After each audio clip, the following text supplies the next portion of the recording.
Fukuyama पश्चिम के एक विद्वान हैं जो कि नव उपनिवेशवादी जिन्हें कहा जा सकता है। इन्होंने इतिहास के अंत एंड ऑफ हिस्ट्री की अवधारणा सामने रखी है।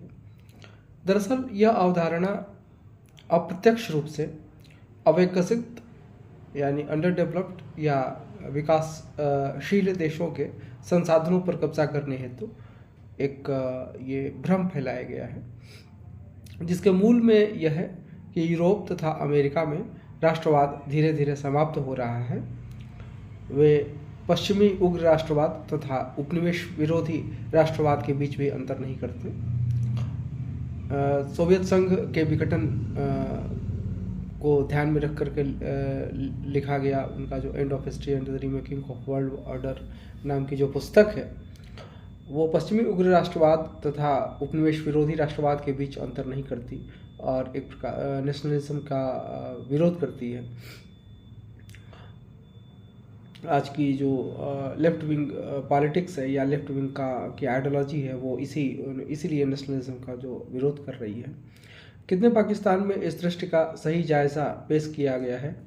हेगल, डार्विन, फुकुयामा आदि पूर्व को गैर ऐतिहासिक करार देते हैं और पूर्व में यानी ईस्ट में, अंडर डेवलप्ड कंट्रीज़ में, under developed part of the world में हीनता बोध भरने की कोशिश करते हैं।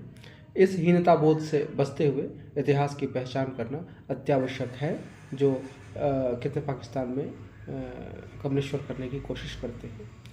सही इतिहास दृष्टि और भविष्य की शुभाकांक्षा ये दोनों परस्पर अंतर्ग्रसित हैं। इतिहास को विभिन्न अस्मिताओं का इतिहास मात्र बनाकर एक हिंसा मुक्त, सुखद और प्रेमपूर्ण विश्व की चाह रखना मन में राम और बगल में छुरी, नहीं तो और क्या है। इतिहास की सही पहचान विकसित करना और विगत इतिहास में गलतियों से सबक लेकर आगे वैसा न होने देने की कोशिश करना हर एक विश्व नागरिक का, विशेषकर साहित्यकार का कर्तव्य है।